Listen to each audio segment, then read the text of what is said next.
Fala galera, tudo certo com vocês? Mais um vídeo aqui no canal e hoje nessa segunda-feira a gente volta para falar um pouquinho principalmente de como foi o jogo entre Flamengo e Fluminense nesse final de semana pelo Brasileirão e também vou dar uma pincelada no que aconteceu no derby paulista, né, entre Palmeiras e Corinthians. Teve muito pouco futebol e muita confusão, né, e muitos outros poréns que a gente vai entrar no detalhe mais pro final do vídeo também. Mas já deixa aí o seu like, espalha esse vídeo pra todo mundo, estamos quase chegando nos 1000 inscritos, que seria uma marca muito legal aqui pro nosso canal. Mas já indo direto então pro jogo entre Flamengo e Fluminense, o Flamengo vence de 2-1, o mando, nesse caso, né, era do Fluminense, era um Flu-Fly, não um Fla-Flu, só que isso não muda muita coisa assim, porque ambos os times jogam no Maracanã e com torcida mista, né? Então acaba que não tem uma mudança muito grande do panorama. É bem verdade que quando o Flamengo tem o mando, ele enche muito mais de flamenguista o jogo, porque existe uma prioridade de venda e tudo mais, que no caso do Fluminense, é obviamente para a torcida do Fluminense, então tem uma virada, né? Um pouco da torcida fica mais a favor do Flu, mas de qualquer forma, ambos os times jogam em casa. Então é sempre um clássico interessante. É um dos pouquíssimos, se não o único clássico do Brasil, em que os dois times jogam no mesmo estádio, inclusive um contra o outro e com torcida dividida, né? A gente às vezes vê no futebol mineiro, por exemplo, Cruzeiro e Atlético Mineiro jogarem no Mineirão e tudo mais, e historicamente também era o estádio dos dois, mas hoje o Atlético também tem seu estádio, Grêmio e Inter cada um tem o seu, aqui em São Paulo é a mesma coisa, o Pacaembu, que era um estádio neutro, ele meio que não existe mais, né? Ele tá aí em reforma, voltando a entrar em operação. Então, é um dos poucos casos que ainda existem aí no futebol brasileiro. Acho que, talvez de grande proporção assim, o Repá também, que muitas vezes é jogado no Mangueirão como estádio duplo, né? Mas realmente é uma coisa diferente. Mas assim, o jogo em si foi um bom jogo de futebol, né? Eu acho que, até já comparando um pouco com o clássico entre Corinthians e Palmeiras, que aconteceu ontem também, foram bem opostos, né? Teve menos confusão no jogo Fluminense-Flamengo e teve muito mais futebol. E aí no Clássico Paulista teve muito mais confusão e muito menos futebol, né? Eu acho que o Flamengo entrou muito bem no jogo, com uma proposta muito bem definida de como jogar e de como conseguir superar o Fluminense, que é um time fortíssimo. Tinha uma métrica do Fluminense que caiu ontem, né, no Maracanã, de estar a papo de 15, 18 jogos só vencendo em casa no Maracanã. Então era um adversário dificílimo, não só por ser um clássico, mas é um candidato ao título também, de certa forma, mas um candidato fortíssimo a G4, que tá fazendo uma campanha excelente no Campeonato Brasileiro. Então era um jogo duro, de qualquer forma. E eu acho que o Flamengo entrou com uma mentalidade muito positiva no jogo. Entrou para tentar ferir o Fluminense o mais rápido possível. Com muito empenho, muita briga, muita disputa de bola. Então, até o Arrascaeta, que é um jogador bem mais lento e de menos marcação, você vê que ele estava um pouco mais ligado no jogo, ele estava pressionando mais os adversários. E isso contou muito. O Flamengo teve um amplo domínio, eu diria ali na primeira metade do primeiro tempo, mas você poderia dizer que no primeiro tempo inteiro. O Flamengo teve amplo domínio físico, domínio das ações com e sem bola. O que quebrou o jogo do Flu, né? O Fluminense ele precisa um pouco de controle ali da posse para conseguir girar a bola e achar os seus jogadores na melhor forma. Mas como o meio de campo acabou não conseguindo jogar bem, você acabava precisando que Canobi e Serna tivessem um grande jogo de forma individual para que o Fluminense funcionasse. Porque o Flu entrou com o John Kennedy, né, ali de centroavante, Serna de um lado, Canobi no outro. E entrou com o Lúcio Acosta no meio, Martinelli e o Hércules, que é um time muito forte, né, quando você para pra pensar no papel. Só que o meio de campo, Martinelli e Hércules, e aí vou entrar nesse mérito porque o Lúcio Acosta saiu muito cedo, e Ganso não conseguiram jogar. Eles só foram conseguir fazer alguma coisa na reta final do segundo tempo. Que aí se tornou um outro jogo, um outro cenário. Mas os atacantes, eles ficaram muito isolados nas pontas, e aí você precisava da individualidade. Do Canóbio tentar ganhar na velocidade ou num drible, o Serna a mesma coisa, e aí dessa forma ampliar o jogo, conseguir encontrar espaços onde não tinha.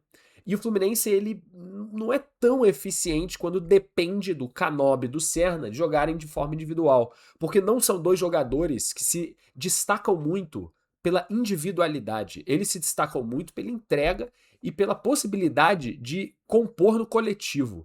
Então, o Fluminense ele precisa que o Lúcio Acosta participe muito do jogo, ou o Ganso, né, no lugar dele, mas fazendo a mesma função, que encontre os passes, que se movimente de forma correta e ache o espaço que o Canóbio vai atacar. O Canóbio é um atacador de espaço, o Canóbio é um jogador de velocidade, de linha de fundo, não um grande criador, né? E eu considero o Serna mais ou menos a mesma coisa, com um pouco mais de capacidade física, de confronto físico, né? Mas, enfim, ambos estavam num dia ruim. O meio de campo não jogou, e aí o Fluminense ficou inofensivo. O Flamengo soube marcar, soube isolar Martinelli, que joga muita bola, Hércules, que é um jogador com muita qualidade, mesmo sendo um volante mais marcador. Então, com eles isolados, o Fluminense se perdeu em campo. E o Flamengo teve uma jornada muito boa também, isso tem que ser dito. O Paquetá fez um jogo excelente, excelente ali no meio de campo. E mesmo sem Jorginho, que é uma perda imensa para o Flamengo sempre, o Everton Araújo foi capaz de defender e, como eu falei, anular esses outros jogadores de meio de campo do Fluminense. Essa era a função principal do Everton Araújo, não criar jogada. E o Paquetá ele conseguia ter mais liberdade para auxiliar o Arrascaeta na criação das jogadas do time. Mas, mesmo com tudo isso, né, mesmo com essa questão tática, digamos assim, ainda entra muito no mérito da genialidade de jogadores específicos, né? E isso o Flamengo tem muito. Você tem o Pedro, que faz o primeiro gol de uma forma que, ao meu ver, ele não olhou para o gol. Ele sabia mais ou menos onde o Fábio estava, porque quando o Fábio faz a saída de bola, ele está bem avançado na área. E a bola rapidamente chega no Pedro, porque o Samuel ali não consegue cortar a bola e a bola cai no pé do Pedro. E ele muito rapidamente pensou, poxa, o Fábio não voltou ainda pro gol, não deu tempo. Ele simplesmente gira e chuta. Né? E é um lance que, assim, é um golaço, não exatamente pela parte técnica da coisa, porque foi só um chute pro gol e o gol tava vazio, né? Não foi nada, uau, meu Deus. Mas é pela genialidade do raciocínio rápido, que é uma coisa que falta muito às vezes no futebol. Às vezes eu, você, né, torcedores, a gente se emputece muito com os nossos jogadores que demoram pra pensar. Você pela televisão falou, beleza, passa a bola. E o cara tá lá, o cara tá raciocinando, o cara tá raciocinando. E o Pedro tem uma característica que é o raciocínio rápido. Ele pensa muito rapidamente pra executar a jogada. E nesse caso foi total mérito. Eu não acho que o Fábio tenha culpa nenhuma. Ele não conseguiria voltar pro gol, né? Foi ali uma infelicidade da bola rebater tão rápido e acabar caindo no pé do Pedro. E assim, foi um gol que mudou um pouco o cenário do jogo, porque é bem verdade que o Flamengo estava dominando a partida e provavelmente faria um gol, tá? Assim, de qualquer forma, porque estava pressionando, estava tendo muito controle. E o Fluminense estava se sentindo um pouco acuado. Só que o gol, ele, querendo ou não, né? Ele muda bastante as coisas. Ele dá mais tranquilidade pro Flamengo, inclusive entregar a bola um pouco pro Flu. Porque quando o seu adversário tá num dia ruim, às vezes você entregar a bola pro seu adversário é um jeito de se defender. Você deixar o Fluminense ficar trocando passe, não ser muito efetivo e errar na intermediária, favorece ainda mais com que o Flamengo crie situações de ataque. Então acho que isso acabou se tornando mais viável por causa desse primeiro gol, que meio que surgiu assim, né? O lance do gol surgiu meio do nada. Dito isso, o primeiro tempo foi uma massa do Flamengo. E aí, antes da gente entrar no segundo tempo, vale a pena falar um pouquinho sobre a questão do Lúcio Acosta, né? É uma infelicidade tremenda, porque aos 5 minutos de jogo, o Lúcio ele toma ali uma bolada e aí cai estranho no chão. E pelo que eu entendi que foi dito, na hora que ele pôs a perna, ele tava um pouco tonto, e aí ele se apoiou errado e lesionou o joelho de alguma forma. E assim, foi sério o suficiente a ponto dele não conseguir permanecer em campo, né? E foi uma perda tremenda pro Fluminense, porque o Lúcio Acosta vem sendo um dos principais jogadores desse time, se não o principal jogador do time. É aquele pensador, é o cara que resolve o meio de campo. E querendo ou não, eu acho que esse foi um ponto central do porquê que o Fluminense perdeu o controle do meio de campo. Porque ele tinha ali dois volantes e o Lúcio Acosta em grande fase. Quando você perde esse cara da grande fase e põe o Ganso no lugar, o Ganso é um jogador, porra, é assim, eu sou um fã do Ganso, né? Mas hoje em dia, ele não tem mais ali a capacidade física para conseguir executar as jogadas da melhor forma, né? Ele precisa realmente tirar coisas da cartola. Então você perde muito comparativamente com o Lúcio Acosta. E acaba também sobrecarregando um pouco mais o Martinelli na parte de criação, porque agora ele será necessário para poder auxiliar. E assim, é um lance de absoluta infelicidade e que força uma mudança muito cedo no Fluminense. Também eu acho que teve um aspecto um pouquinho mental, no sentido de, putz, perdemos o nosso craque, o cara que tá ajudando muito a equipe, e o Fluminense sentiu um pouco esse baque. Acho que tudo isso aí teve sim um impacto. Agora, eu vi muita gente falando, né, o porquê que entrou o Ganso e não o Savarino no lugar do Lúcio Acosta. E, óbvio, depois do jogo, vendo principalmente o que aconteceu no segundo tempo também, você se pergunta: nossa, o Savarino entrou muito melhor do que o Ganso. Por que ele não entrou aos 5 minutos? Né? Poderia ter mudado o jogo inteiro, porque ele teve um bom jogo no final. Mas é muito complicado a gente avaliar essas coisas assim depois do jogo, né? O famoso engenheiro de obra pronta. Porque, querendo ou não, eu acho que a ideia do Zubeldia, eu acho que tem dois aspectos. Primeiro era tentar substituir por um outro jogador de característica parecida com a do Lúcio Acosta. Um cara que tem essa capacidade de encontrar espaços, de arranjar jogadas onde elas não existiriam. Então eu entendo a substituição pelo Ganso. Ainda mais por ser algo que certamente não foi planejado, né? Porque aconteceu aos 5 minutos de jogo. Sendo que o Savarino tem um pouco uma característica diferente, né? Um pouquinho mais de velocidade, um pouco mais de pisada na área. Então talvez ele não quisesse mexer na estrutura do time que ele tinha acabado de montar. Ele nem viu esse time jogar, então ele queria manter o time o mais similar possível para ver se executava o que ele imaginava que daria certo na partida. Então eu consigo entender essa decisão. E também eu acho que tem um ponto ali de. Não bem uma hierarquia, né? Mas o Ganso é um cara muito importante dentro do elenco e talvez seja visto ali como reserva, meio que imediato do Lúcio Acosta para essa função.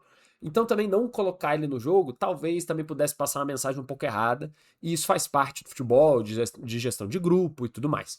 Então acho que também pode ter tido esse aspecto. Mas é óbvio que pós-jogo a gente percebe que foi uma decisão equivocada. Talvez se o Savarino tivesse entrado antes, o resultado do jogo pudesse ter sido diferente.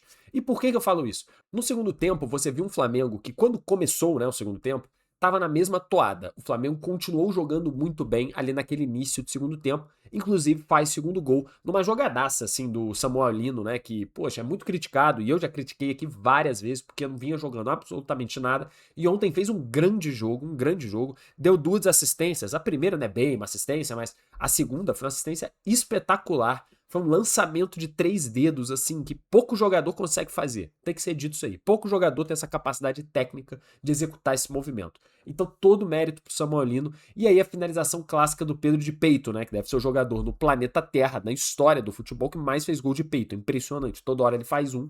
E que foi realmente uma capacidade ali dele de conseguir resolver a jogada daquela forma. Seria melhor do que entrar de cabeça, do jeito que a jogada acabou desenrolando. Então, depois do segundo gol do Flamengo, que, assim, eu acho que teve uma falha do zagueiro, tá? O Fábio também não podia ter feito muita coisa. Talvez pudesse ter saído do gol, mas a bola ela vai fechando num ângulo muito esquisito, porque foi de 3 dedos. Então confunde um pouco o goleiro.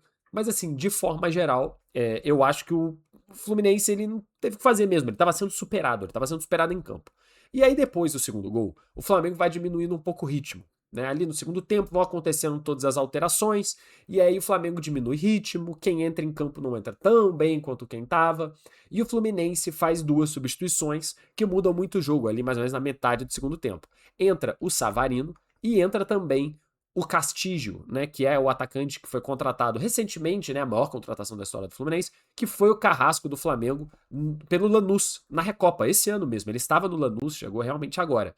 E isso mudou bastante o jogo. O John Kennedy fez uma partida fraquíssima, fraquíssima, e o Castilho deu outra característica para o ataque. Muito mais imposição física, muito mais capacidade de cabeceio. As bolas aéreas começaram a se tornar um perigo, né? Começaram a se tornar realmente um problema.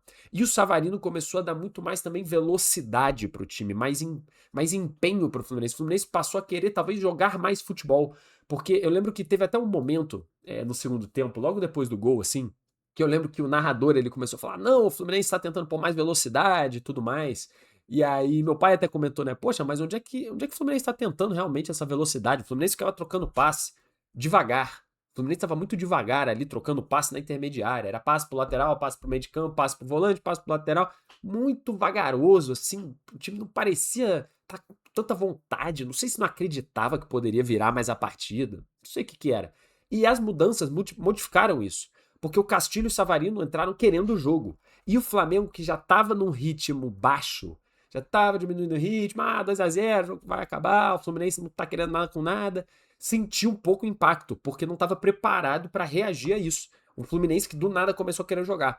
E aí foi bola na área, pressão. O Fluminense começou a ter muita posse de bola, tanto que acabou com quase 60% de posse de bola, né? Muito mais passes, quase o dobro de passes do Flamengo, porque o Flamengo no segundo tempo não queria jogar muito, mas se defendeu bem até. O Flamengo se defendeu bem. E o Fluminense começou a pressionar, pressionar, pressionar, pressionar. E eu lembro que eu tava vendo o jogo, né? E eu falei, cara, vai acabar saindo o gol do Fluminense aqui. Tava um cenário muito óbvio de gol, porque a pressão tava ficando muito grande, o Flamengo tava ficando acuado na própria área, e sempre que acontece isso, o time acaba sofrendo gol. E pra mim é por um motivo muito claro. Quanto mais perto o adversário vai chegando do seu gol, mais chance tem da bola entrar. E aí eu não falo isso por, pô, isso é óbvio, né? Não, é porque erros, cagadas, eventualidades do futebol vão acontecer, como sempre acontecem. Só que em vez de acontecer no meio de campo, e aí não dá em nada, sabe quando seu volante vai dominar a bola na canelada? Mas beleza. O problema é que se ele fizer isso dentro da pequena área, porque ele tá sendo muito pressionado, a bola cai no pé de um adversário dentro da pequena área. E aí é gol. Que foi exatamente o que aconteceu. O Alexandre acabou, tendo ali um azar. Eu acho que ele tentou recuar a bola, não sei o que ele tentou fazer ali, e ele errou. E só que o problema é que ele tava dentro da pequena área e não tinha mais ninguém atrás dele. E aí essa bola cai no pé do jogador do Fluminense, que faz o gol. E aí na hora que o Savarino faz esse gol, o cenário do jogo já tá diferente, já tá um cenário muito mais a favor de um Fluminense que seguia jogando mal. A verdade é essa, seguia jogando mal, sendo ineficiente, sendo devagar, mas que agora, ainda mais por ser um clássico, se tornou um Deus nos acuda. Ali os últimos 20 minutos, 10, 15 minutos de jogo, era o Fluminense pressionando e tentando criar jogadas, e o Castilho foi bem. Ele teve uma, duas chances de cabeçada, é bem verdade que ele se equivocou, mas ele estava tentando criar coisas, ele estava tentando criar espaços num jogo que o Fluminense não conseguiu direito. Para mim, ele tem que ser titular. Eu não consigo entender o porquê que o John Kennedy é titular e não o Castilho. Para mim, o Castilho, ele hoje agrega muito mais ao time e tem que jogar. Da mesma forma, o Savarino. Eu enxergo o Savarino, ainda mais se o Lúcio Acosta realmente se lesionou, o Ganso não é o cara que vai ser o titular nesse time. Tem que ser o Savarino, tem que ter alguma mudança tática para ele poder estar em campo junto do Martinelli, do Hércules, do Serna e do Canoba, até porque as opções são duvidosas, né? Enfim, para as pontas. Então, eu acho que é mais ou menos isso. Eu acho que é o que se dá para tirar desse jogo. É um cenário que é ruim pro Fluminense, porque já vem de um resultado ruim no meio de semana pela Libertadores, e aí agora perde o clássico e essa semana tem de novo confronto de Libertadores sob muita pressão, tem que ter resultado. E pro Flamengo vem de uma semana ótima. Vence do Cusco na altitude, vence do Fluminense no Maracanã, e agora quarta-feira vai jogar no Maracanã de novo pela Libertadores para tentar somar mais 3 pontos, se eu não me engano é contra o Medellín, e ficar bem tranquilinho aí nesses últimos 10 dias. A expulsão ali do Carrascal no final do jogo, já nos acréscimos, acho que não tem muito o que dizer. Tava ali uma situação meio desesperadora, o Flamengo querendo parar o jogo a qualquer custo, e o Carrascal foi um pouco além e deu de fato uma tesoura ali pelas costas. O juiz podia dar cartão amarelo, tá? Eu acho que cartão vermelho foi um pouco demais. Para mim seria cartão laranja. Mas não tem muito o que reclamar da expulsão, né? Que talvez fosse a coisa mais polêmica aí do jogo. Mas que também não é polêmico de forma alguma. Mas dito isso, falando sobre polêmica, só para falar um pouquinho aí do jogo entre Palmeiras e Corinthians, que de futebol não teve absolutamente nada, né? Só que teve duas expulsões do lado do Corinthians, uma por gesto obsceno e a outra por agressão. E aí a gente tem que falar, né? Primeiro das expulsões em si, né? O André ele foi expulso por pôr a mão no saco e mostrar lá pro outro. E o Corinthians já teve um cara que foi expulso da mesma forma, tem acho que uma semana, que foi o volante Alan, que fez a mesma coisa. Ele pôs a mão no saco, mostrou para um cara que foi expulso. E agora outro jogador repete isso. É um negócio assim, abismal, é muito burro, põe tudo a perder. Além de você ficar fora desse jogo, você ficar fora do próximo, prejudica a equipe de várias formas. É de uma falta de inteligência, cara, que é gritante. É gritante. E passa a sensação, por ser recorrente, de que tem um problema psicológico no Corinthians, né? Até também pelo jeito que os jogadores estavam se comportando nessa partida. O Mateuzinho, que foi quem foi expulso por agredir o Flaco Lopes, ele dá um soco no Flaco Lopes, completamente lelé da cuca, desde o início do jogo, dando entradas perigosíssimas, jogando muito acima do tom, ele entrou tão pilhado, era certo que ele seria expulso. E sendo sincero, até demorou. Tem um lance no inicinho que ele dá um carrinho criminoso também, acho que, se eu não me engano, o Flaco Lopes, que ele deveria ter levado amarelo, e aí com isso ele teria sido expulso antes, né, porque nesse lance que ele dá o soco, originalmente ele tinha tomado um cartão amarelo, que seria o segundo, então ele já teria sido expulso de qualquer forma, aí o VAR vê que foi uma agressão, de fato ele é expulso direto. Mas assim, muito acima do tom, e é recorrente no Corinthians os jogadores estarem dessa forma. Óbvio que isso também reflete na entrega, na disposição, isso é muito bom, mas o clima bélico, ele é um negócio que não devia ser assim, né? Parece que é um time querendo compensar a falta de qualidade de futebol apresentado com uma entrega muito grande para a torcida ver que eles são bravos guerreiros do terceiro milênio, né? E eu não acho que o futebol moderno é assim mais. Tem que se levar em consideração que eles estão sob muita pressão da organizada, que outro dia tava lá na porta do CT, mandando abaixar a janela do carro para dar esporro, e dar esporro dentro do CT, e tá realmente um clima meio tenso no Corinthians. E isso é obviamente uma resposta, os jogadores vão para se entregar, para se doar, pra torre organizada ver e falar: vamos, eles são Corinthians. Só que isso prejudica o time. Por acaso, o Palmeiras foi tão incompetente que não conseguiu, durante meia hora, com 2 jogadores a mais, fazer um gol. Assim, mas isso é incompetência do Palmeiras. O Palmeiras tinha que ter feito o gol, o Corinthians tinha que ter perdido o jogo, sabe? Então, assim, é muito complicado esse tipo de atitude, todo mundo querendo ser mais macho um do que o outro. Eu também acho que esse negócio de torcida única em São Paulo põe mais lenha na fogueira, porque aí o adversário já vai com aquela, vou fazer o gol, e aí vou comemorar na bandeirinha do cara, e já aquele clima bélico. Porque imagina, se o Palmeiras faz o gol, o que os caras vão fazer? Já estavam ali nessa zoeira, nessa encheção, iam comemorar na bandeira dos caras, ia dar porradaria, o pau ia quebrar, a torcida. Tipo assim, já é um clima, os clássicos de São Paulo, eles têm um clima tão bélico, de confronto mesmo, todo mundo ali é inimigo, não é adversário, é inimigo, se odeia. E até um ponto isso é legal no futebol. Só que tá extrapolando um pouquinho. Porque os clássicos paulistas estão uma merda. Todos são uma merda. De futebol jogado é um lixo, um cocô. Só tem falta, agressão, pancadaria. E futebol? Cadê o futebol? Palmeiras e São Paulo e Corinthians, Corinthians e Palmeiras, são jogos de merda. Todos são jogos de merda. Então, assim, algo tem que mudar. Isso também parte dos clubes. Porque aí depois do jogo, tem confusão no túnel. Aí fala que agrediu o jogador de um, agrediu o jogador do outro, vai todo mundo pra polícia, fazer BO. Porra, cara, assim, com todo respeito, tem lá o empurra-empurra. Já é um negócio escabroso. Pra que tá tendo empurra-empurra no túnel, cara? Pra que tem dirigente brigando com segurança? Sabe, são coisas assim que meu Deus do céu, meu Deus do céu. Parece que a gente voltou para os anos 90. Os clássicos paulistas parece que estão sendo jogados em 1993. E, porra, não tem condição, cara. Não tem condição. E aí, futebol mesmo não se fala. Hoje eu vi vários programas esportivos e não se fala de futebol para esse jogo. Porque não teve. Porque o jogo foi um lixo. Porque o Palmeiras não consegue jogar futebol. O Palmeiras fica fazendo chuveirinho dentro da área, fica circulando bola com o Gustavo Gomes finalizando da entrada da área. Óbvio que não vai dar certo. E o Corinthians, porra, perde 2 jogadores porque são idiotas, um porque perdeu a cabeça e o outro porque fica lá de sacanagem pôr a mão no saco. E aí também vai tudo pro cacete. Como é que o Diniz vai conseguir trabalhar? Como é que você analisa o futebol do Corinthians? Não tem como analisar. Tá jogando com 9, cara. Com 9, não é nem com 10, é com 9. Então, assim, é realmente uma situação muito complicada. Certamente o André vai ser multado por ter feito isso, prejudicado o time. O Mateuzinho é capaz de ser também, porque o Alan foi. E isso talvez ensine os caras em campo a se controlarem um pouquinho mais. Porque quando começa a apertar no bolso, acho que talvez ensine de alguma forma, porque pelo visto de outras formas não dá pra ensinar. Eles são incapazes de aprender, né? E isso é uma coisa que, por exemplo, no Flamengo também tem. O Flamengo toda hora tem um expulso por uma entrada criminosa, por perder a cabeça, é mão na cara, é carrinho por trás. Sabe? Pô, pelo amor de Deus, cara. Pô, pelo amor de Deus, tem que saber se controlar. Isso também faz parte de ser um atleta de alto nível. Dito isso, Flamengo chega mais perto do Palmeiras, tira 2 pontos, agora, se eu não me engano, tá a 6 e com um jogo a menos. O campeonato ainda tá super em aberto, acabou de começar, ainda tem muito time, o Bahia tá bem, o Fluminense tá bem, o São Paulo, que não tá tão bem, mas ainda tá bem, né? E aí você tem ali correndo por fora uns Atlético Paranaense, Curitiba, uns times meio nada a ver, que também ainda tão bem no campeonato. Então tem muita coisa pra acontecer, muita confusão, e eu espero que mais jogos bons. Porque querendo ou não, o mais legal é ver um jogo de futebol maneiro. Também é legal ver confusão, é verdade, é pancadaria, é maneiro. Mas jogo de futebol é o primário que todos gostamos. Dito isso, espero que vocês tenham gostado do vídeo. Voltamos essa semana em breve para falar também aí do resultado da Champions League, que vai ter jogo nesse meio de semana para definir os semifinalistas da competição. Então espero que vocês tenham gostado, deixem o like e até o próximo vídeo.